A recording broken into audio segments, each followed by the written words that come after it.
Voilà, l'objectif qui est recherché, c'est de partager avec les Sénégalais, toutes les parties prenantes dans le secteur extractif et avec des invités de taille, d'éminents panélistes pour porter un regard croisé sur les fondamentaux et la gouvernance du secteur extractif sénégalais. Donc pour adresser les véritables problématiques, après avoir rappelé le cadre institutionnel, légal et réglementaire.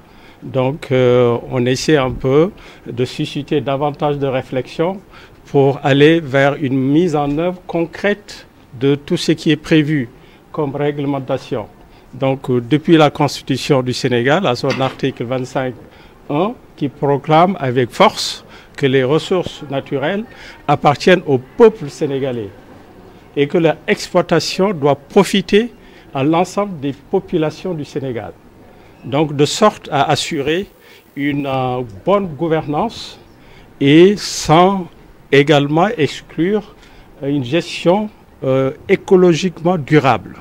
Donc c'est cette forte proclamation qui est sans reproche, où toutes les parties prenantes sont d'accord, y compris les investisseurs. Maintenant, la véritable problématique, c'est la mise en œuvre concrète.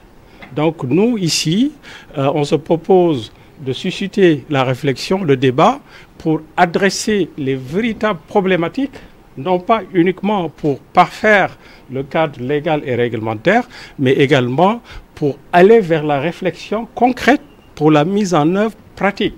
Parce que nous savons, on l'a dit, que la vision des nouvelles autorités est une vision très claire et parfaitement en phase avec les aspirations des Sénégalais, mais ça ne suffit pas. Ça ne suffit pas que de proclamer. Il faut aller vers la mise en œuvre concrète, au profit, au bénéfice des Sénégalais. Donc nous tous, nous rêvons, on l'a dit, un jour se retrouver avec des champions nationaux dans le secteur extractif. Nous n'en avons pas. C'est encore les étrangers qui viennent exploiter nos ressources, qui en profitent plus que le Sénégal lui-même, propriétaire des ressources. Donc il faut essayer d'aller vers l'équilibre, essayer de travailler dans le sens de faire profiter à l'État au maximum des ressources pour générer une utilisation adéquate et surtout pour éviter que ce qui s'est passé dans les autres pays producteurs de pétrole ou de gaz en Afrique se passe au Sénégal. Il ne faudrait pas que les ressources nous amènent à des situations compliquées, à des situations dramatiques. Il faudrait que le Sénégal, comme il l'a fait en matière de démocratie, arrive à le faire en matière d'exploitation des ressources minières. Démontrer qu'il est possible, comme ça se fait en Asie, d'avoir des ressources minières et se développer. Développer les autres secteurs d'activité, comme l'agriculture, comme l'élevage, comme le tourisme, comme l'économie, comme l'industrialisation. Et ça, à mon avis, c'est extrêmement possible. Il ne suffit pas d'avoir une bonne vision, il suffit également d'ouvrir la porte. Et là, c'est un appel que je lance aux politiciens. Il faut qu'ils ouvrent la porte aux praticiens, aux techniciens, aux gens qui sont confrontés à la réalité quotidienne dans le domaine, dans le secteur extractif, pour qu'ils apportent leur contribution. Parce que quelqu'un l'a dit, le pétrole et le gaz et les mines appartiennent aux Sénégalais.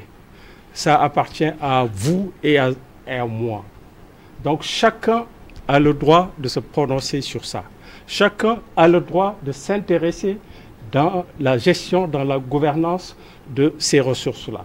Donc là, il faut que les gouvernants et les politiciens nous entendent et aillent dans ce sens-là. Voilà.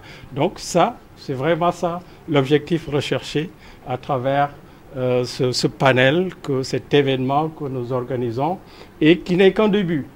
Parce que le cabinet Face Africa Tax and Legal s'est donné comme ambition, comme objectif de se positionner sur ce secteur extractif. Et là, je vous l'ai dit, et je vous donne rendez-vous dans quelques années, vous verrez que ce sera vraiment quelque chose de concret.